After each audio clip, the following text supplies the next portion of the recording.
البدع والأهواء، أهل البدع العقائدية وأهل البدع السياسية.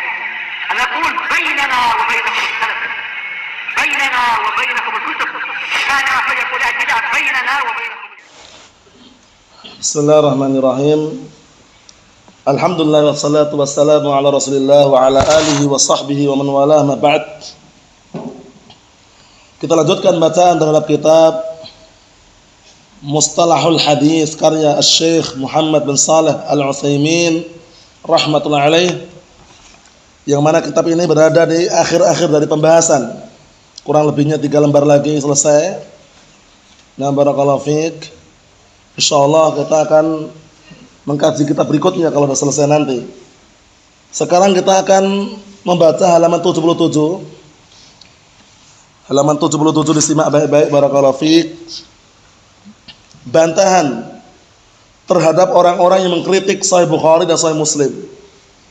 Karena sebagian orang ada mengatakan dalam Sahih Bukhari, dalam Sahih Muslim itu masih ada hadis yang dhaif. Hadis yang perlu dikritik katanya. Nah, bantahannya apa? Lihat halaman 77 itu. Waqad ujiba, yang tengah, amman tuqida alaihima bijawabain mujmal wa mufassal. Dan sungguh telah dijawab dari apa-apa yang dikritikkan untuk Sahih Bukhari, Sahih Muslim dengan 2 jawaban, global dan terperinci. Jawabannya udah bagus ini. Dijawab secara global dan dijawab pula secara terperinci. Disimak. Yang pertama, amal mujmal. Adapun bantahan atau jawaban secara global terhadap orang-orang yang mengkritik Sahih Bukhari atau Sahih Muslim, faqala Ibnu Hajar Al-Asqalani, Ahmad bin Ali Al-Hafidh Ibnu Hajar Al-Asqalani rahmatullahi alaih, beliau berkata fi muqaddimah Fathul Bari, di dalam muqaddimah Fathul Bari. Muqaddimah Fathul Bari, nah barakallahu fiik, berarti di awal-awal namanya Hadyus Sari kitabnya. Jadi kalau antum beli Fathul Bari Syarah Sahih Bukhari, itu muqaddimahnya dikenal dengan Hadyus Sari. Hadyu As-Sari. Nah, itu ma'rufnya seperti itu. Apa kata beliau? Perhatikan, la raiba fi taqdimil Bukhari thumma Muslim ala ahli asrihima wa man ba'dahu min a'immati hadzal fan fi ma'rifati as-sahih wal mu'allal. Masyaallah, perhatikan ini. Kata al-Imam Al-Hafidh rahmatullahi alaih, la raiba, tidak diragukan lagi mengenai apa? Didahulukannya Sahih Bukhari kemudian Muslim. Paham ya? Mendahulukan Bukhari kemudian Muslim. Nah, ala ahli asrihima, di atas apa? Penduduk 6 generasi mereka berdua waktu itu. Maksudnya apa? Penduduk zamannya. Jadi di zaman beliau itu enggak diragukan lagi. Imam Bukhari yang unggul, kemudian Imam Muslim. Paham ya? Ala ahli asrihima. Dan orang-orang setelahnya. Jadi kitab tersebut diakui Sahih Bukhari, Sahih Muslim, dan orangnya, pengarangnya jelas. Nah, dan kata beliau wa man ba'dahu, dan orang setelahnya, min a'immati hadzal fan, dari kalangan a'immah, dari kalangan imam ya, yang menggeluti studi ini. Fan itu adalah studi. Studi masalah apa sih? Hadis. Studi ilmu hadis. Fi ma'rifatis sahih wal mu'allal, di dalam mengetahui yang sahih dan yang berpenyakit. Bisa dipahami? Dalam hadis itu kan ada hadis yang sahih, ada hadis yang mu'al, yang berpenyakit. Nah, para ulama yang mereka menggeluti bidang ini, bidang hadis ini, fan itu maksudnya adalah bidang studi tadi itu, mereka tidak diragukan lagi mendahulukan Bukhari kemudian Muslim. Mahfum? Bukhari kemudian Muslim. Syaratnya pun kan sudah kita lewati. Syaratnya sangat ketat sekali. Imam Bukhari, ini tak ulang-ulang biar antum melekat di benak antum ya. Itu mensyaratkan masing-masing perawi harus 2 syarat. Pertama al-mu'asarah, sezaman. Kedua apa? Luqi. Luqi itu bertemu, berjumpa. Ketat ini. Bukan sezaman aja. Karena tidak semua yang sezaman berjumpa. Sekarang kita hidup di zamannya Syekh Shalih Al-Fauzan. Pernah jumpa? Pernah jumpa? Belum pernah jumpa. Jadi orang yang sezaman belum tentu berjumpa. Tapi kalau berjumpa, ketemu langsung, jelas apa? Sezaman. Nah, Imam Muslim syaratnya cuma satu, Imam Muslim. Masing-masing perawi sezaman, walaupun belum apa? Berjumpa. Dan memungkinkan untuk berjumpa. Bisa dipahami? Bisa dipahami ya? Nah, barakallahu fiik. Mafhum izan? Ayo, dipahami. Kita lihat lagi. Qala, beliau berkata, fa bi taqdiri taujihi kalamin man intaqada alaihima, dan dengan mendudukkan arahan ucapan orang yang mengkritik Sahih Bukhari Sahih Muslim, mengkritik Bukhari Muslim, yakunu qauluhu mu'aridan litashihima. Berarti ucapan orang yang mengkritik tersebut bertentangan dengan apa? Bertentangan dengan hadis yang disahihkan oleh keduanya. Ya kan? Mengkritik berarti menentang gitu loh. Hadisnya dalam Sahih Bukhari itu ada kritikan, berarti ente menentang pengsahihan Imam Bukhari gitu loh. Padahal Imam Bukhari enggak diragukan lagi. Beliau dikenal dengan apa? Jabalul Hifdz, gunungnya hafalan. Tragedi di Baghdad, ingat-ingat, ya udah kita lewati berkali-kali. Ujiannya sangat luar biasa loh ya. 10 hadis, masing-masing muhaddis membawakan 10 hadis, dibolak-balik sanadnya. Padahal 10 muhaddis, totalnya 100 hadis, dibolak-balik sanadnya Imam Bukhari, masya Allah, dijawab semuanya. Masya Allah, luar biasa. Nah, orang yang mengkritik ini hendaknya tahu kadar dirinya gitu loh maksudnya.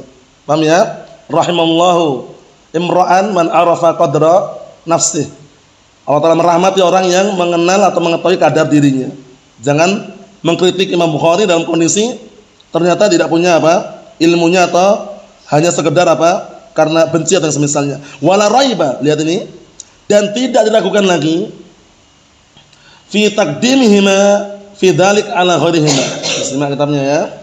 Tidak diragukan lagi dalam hal apa? Taqdimihima, mendahulukan Bukhari dan Muslim fi dzalik dalam masalah pengsahihan ya, daripada yang selain keduanya. Jadi kalau dalam masalah pengsahihan antum punya pedoman, punya patokan. Bukhari Muslim udah nomor 1 sudah. Paham ya? Jangan mendahulukan Abu Dawud, Tirmidzi, Nasa'i, Ibnu Majah. Paham ya?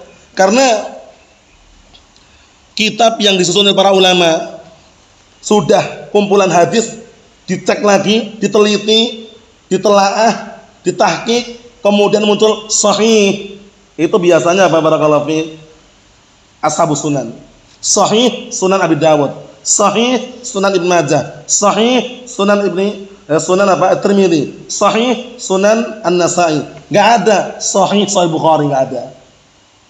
Enggak ada sahih Muslim. Kenapa? Karena Sahih Bukhari, Sahih Muslim sudah disepakati para ulama untuk apa? Disambut dengan penerimaan. Jadi enggak perlu diragukan lagi. Enggak perlu apa? Diragukan lagi. Langsung terima. Paham ya? Langsung diterima. Enggak perlu ragu lagi. Sahih enggak hadisnya. Nah, kita lihat lagi. Fayandafi'ul i'tirad min haitsul jumlah. Kata beliau, maka terbantahlah i'tirad, kritikan tadi itu secara global. Paham? I'tirad bisa kritikan, komentar, terbantahkan dengan apa? Secara global, dengan bantahan tadi itu. Masya Allah. Ternyata para a'immah, para imam hadis, para ahli hadis, mereka ternyata apa? Barakallahu fiik, mereka ternyata sudah sepakat mendahulukan Bukhari kemudian Muslim. Nah, orang yang mengkritik berarti mereka juga mengkritik hukum yang diletakkan oleh Bukhari Muslim. Nah, yang kedua, wa amal mufassal. Adapun jawaban secara terperinci, disimak yang kedua ini. Faqad ajaba Ibnu Hajar, dan sungguh telah dijawab juga oleh Al-Hafidz Ahmad bin Ali Ibnu Hajar Al-Asqalani rahmatullahi alaih fil muqaddimah amma fi Sahih Bukhari. Muqaddimahnya tadi apa namanya kitabnya? Hadyus Sari. Nah, amma fi Sahih Bukhari, dari apa yang di dalam Sahih Bukhari. Jawaban mufassalan an kulli hadis, masyaallah. Sebagai jawaban yang terperinci dari setiap hadis. Jadi kalau antum barakallahu fiik membeli kitab syarah Sahih Bukhari, paling bagus Fathul Bari. Kalau nanti antum ke Yaman atau di Indonesia punya harta lebih, beli kitab syarah Sahih Bukhari, jangan salah milih. Yang paling bagus Fathul Bari yang syarah oleh siapa tadi? Al-Hafidz Ibnu Hajar Al-Asqalani rahimatullah alaih. Di sana juga ada kitab Fathul Bari juga karya Al-Hafidz Ibnu Rajab Al-Hambali. Tapi enggak sempurna. Mafhum? Enggak sempurna.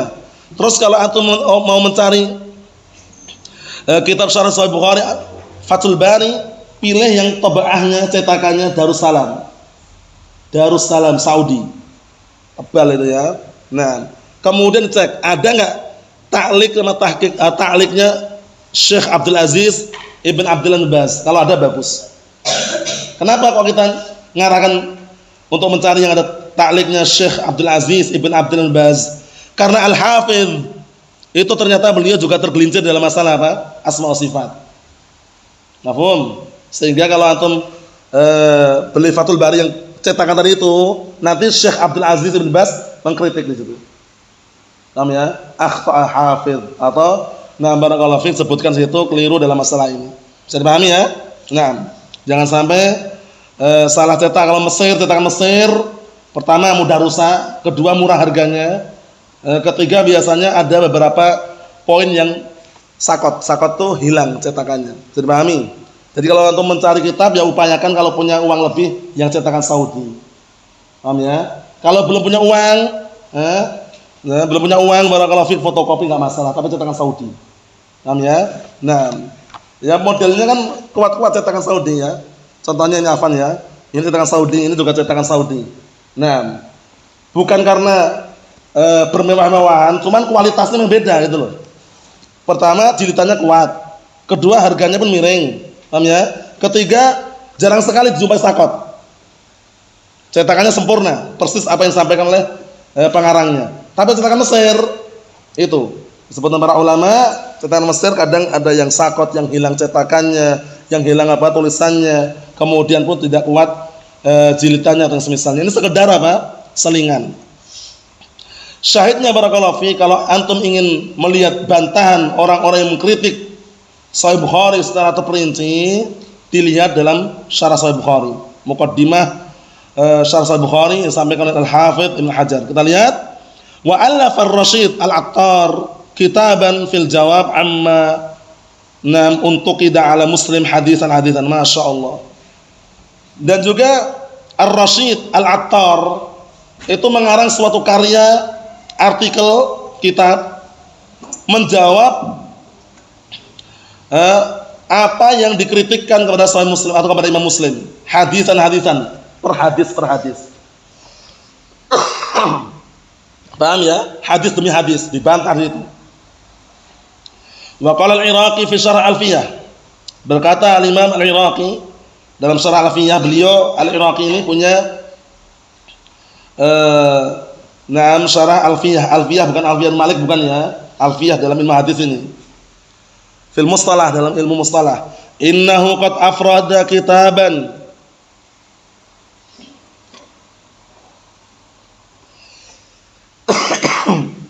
lima du'ifa min ahadits sahihain ma'al jawab anha. Sesungguhnya beliau telah apa?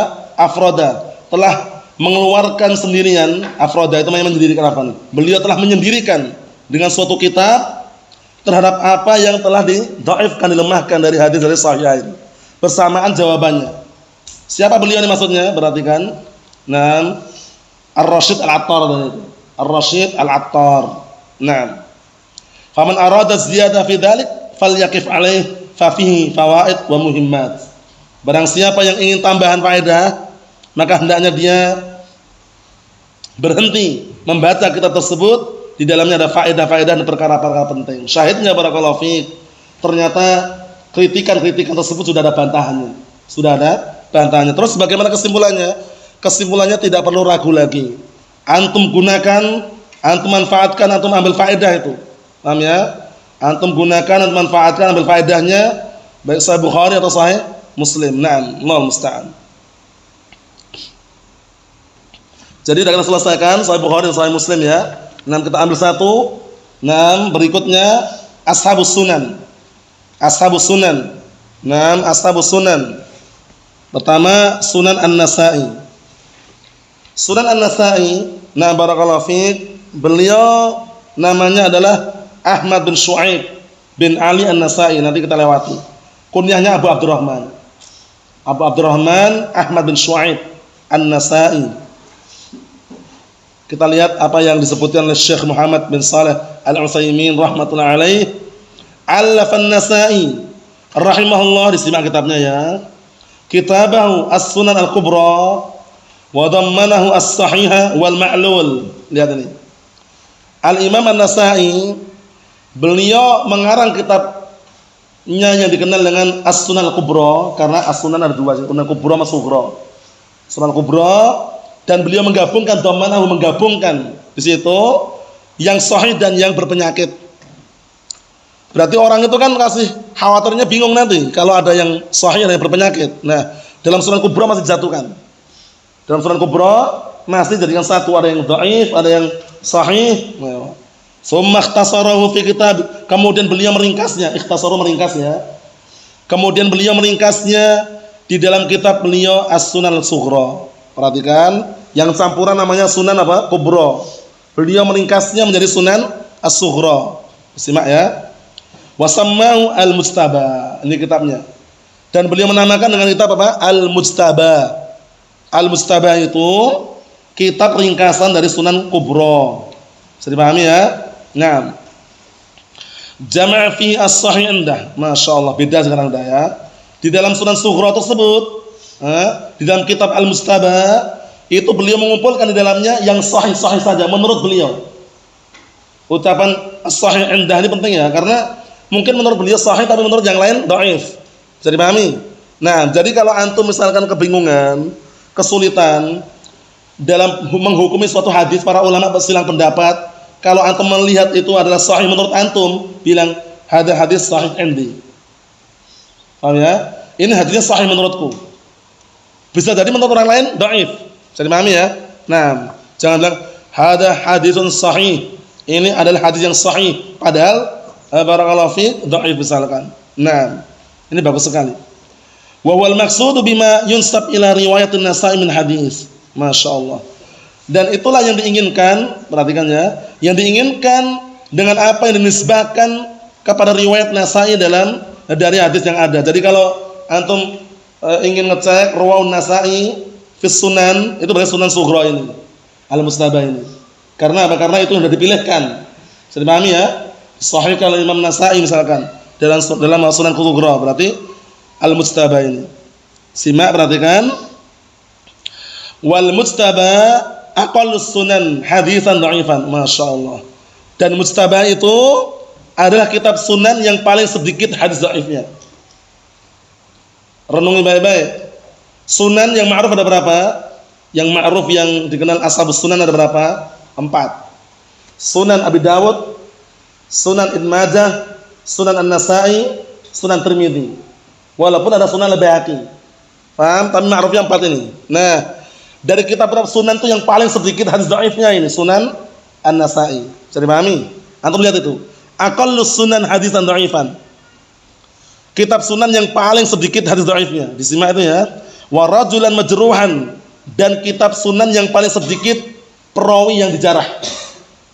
Perawi yang dijarah. Jadi kitab sunan yang paling sedikit perawi yang dijarah dan yang paling sedikit hadis dhaifnya Sunan An-Nasa'i ini, yaitu Sunan Sughra. As-Sunan Sughra yang dikenal dengan apa tadi?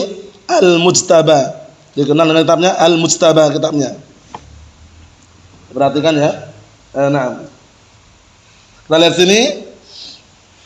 Apa kata beliau? Ba'da sahih, na'am, wa darajatuhu ba'da sahihain. Masya Allah. Dan derajatnya, kedudukannya setelah sahihain. Kedudukan As-Sunan Sughra ini, Al-Mujtaba ini, ternyata kedudukannya setelah sahihain ternyata. Masya Allah. Fahuwa min haythur rijal muqaddamun ala Sunan Abi Dawud wa Tirmidzi. Masya Allah, lihat ini. Maka Sunan As-Sughra tersebut, Al-Mujtaba, ditinjau dari si rijal, apa rijal ini? Para perawi hadis, rijal hadis. Dilihat dari sisi itu, muqaddamun, lebih didahulukan daripada apa? Sunan Abi Dawud, Tirmidzi. Paham ya? Sunan Sughra ini, rijal hadisnya itu lebih didahulukan daripada apa? Sunan Abi Dawud dan Sunan Tirmidzi. Mafhum? Naam.